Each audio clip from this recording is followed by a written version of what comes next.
नमस्कार दोस्तों, भाग्य में जो लिखा है वही होता है, भगवत गीता में कहा गया है। श्री कृष्ण ने अर्जुन को जवाब देते हुए समझाई है, ये लोगों को उनके कर्मों का फल हमेशा मिलता है।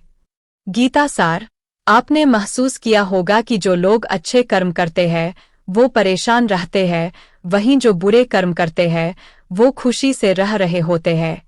अच्छे कर्म करने वाले परेशान होते हैं कि आखिर उन्हें इतनी परीक्षा क्यों देनी पड़ रही है, जबकि जो अधर्म की राह में है वो खुश है और जिंदगी का लुत्फ उठा रहे हैं। अगर आपके मन में भी ये सवाल आया है तो आज हम आपको इसका जवाब देंगे। ये जवाब वो है जो भगवत गीता में लिखा है और श्री कृष्ण ने अर्जुन को दिया था। भगवत गीता में वर्णित कथा के अनुसार जब भी अर्जुन के मन में कोई दुविधा होती थी तो वो श्री कृष्ण के पास पहुंच जाते थे। एक बार की बात है, अर्जुन भगवान श्री कृष्ण के समीप आकर कहा कि वो दुविधा में है और इसका जवाब वो श्री कृष्ण से चाहते हैं। श्री कृष्ण ने पूछा कि क्या सवाल है। अर्जुन ने कहा, मुझे ये जानना है कि अच्छे लोगों के साथ हमेशा बुरा ही क्यों होता है, वहीं बुरे लोग खुशहाल दिखते हैं। अर्जुन के मुंह से ऐसी बातें सुनकर श्री कृष्ण मुस्कुराए और कहा, मनुष्य जैसा सोचता है और महसूस करता है वैसा कुछ नहीं होता है, बल्कि अज्ञानता की वजह से वो सच्चाई नहीं समझ पाता है। अर्जुन उनकी ये बात समझ नहीं पाए। इसके बाद श्री कृष्ण ने क्या कहा वो जानते हैं, शत्रु से भी ज्यादा घातक होते हैं ये लोग, भूलकर भी न मांगे इनसे मदद। श्री कृष्ण ने अर्जुन से कहा, पार्थ मैं तुम्हें एक कथा सुनाता हूँ, उसे सुनकर तुम समझ जाओगे कि हर प्राणी को उसके कर्म के हिसाब से ही फल मिलता है। प्रकृति हर किसी को अपनी राह चुनने का मौका देती है, अब वो मनुष्य की इच्छा पर निर्भर करता है कि उसे धर्म की राह चुननी है या अधर्म की। कथा शुरू करते हुए श्री कृष्ण ने कहा, एक नगर में दो पुरुष रहा करते थे। एक पुरुष व्यापारी था जिसके जीवन में धर्म की बहुत महत्ता थी। वो पूजा पाठ में यकीन रखता था, वो हर रोज मंदिर जाता था और दान धर्म भी करता था और हर रोज भगवान की पूजा करता था। वही दूसरा पुरुष बिल्कुल विपरीत था, वो हर रोज मंदिर तो जाता था लेकिन पूजा करने नहीं बल्कि मंदिर के बाहर से जूते चप्पल चुराने। उसे दान और धर्म से कोई लेना देना नहीं था। समय बीतता गया और एक दिन बहुत जोर की बारिश हो रही थी, इस वजह से मंदिर में पुजारी के अलावा कोई नहीं था। ये बात जब दूसरे पुरुष को पता चली तो उसने कहा कि ये सही मौका है मंदिर का धन चुराने का। पंडित से नजर बचाकर उसने मंदिर का सारा धन चुरा लिया। उसी समय धर्मकर्म में विश्वास रखने वाला व्यक्ति भी मंदिर पहुंचा। दुर्भाग्य से मंदिर के पुजारी ने उसे ही चोर समझ लिया और चिल्लाने लगे।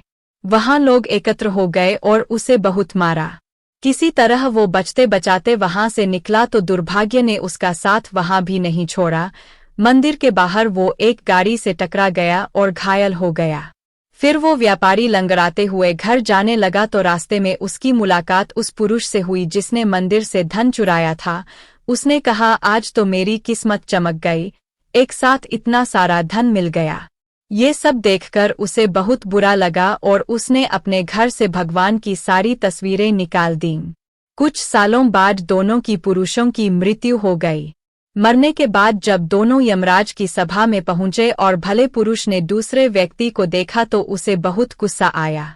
उसने क्रोधित होकर यमराज से पूछ ही लिया, मैं तो हमेशा अच्छे कर्म करता था, दान में विश्वास रखता था, उसके बदले जीवन भर मुझे अपमान और दर्द ही मिला और इस व्यक्ति को नोटों से भरी पोतली, आखिर ऐसा भेदभाव क्यों? इस पर यमराज ने कहा, पुत्र तुम गलत समझ रहे हो।